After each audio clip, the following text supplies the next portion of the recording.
Internal combustion engine. These are the engines in which the combustion of fuel takes place inside the engine cylinder.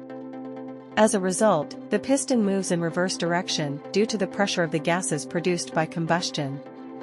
In these types of engines, the piston is connected to the crankshaft through a connecting rod.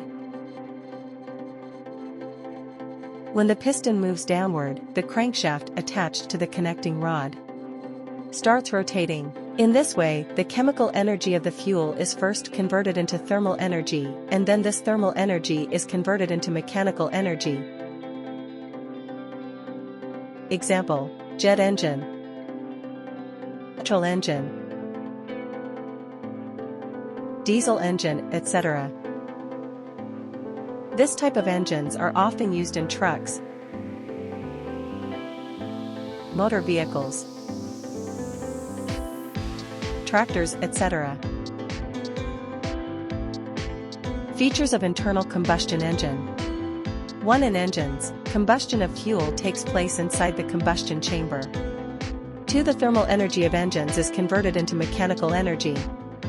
3. The engine's reactivity is converted into useful work, for heat is generated as a result of combustion of fuel.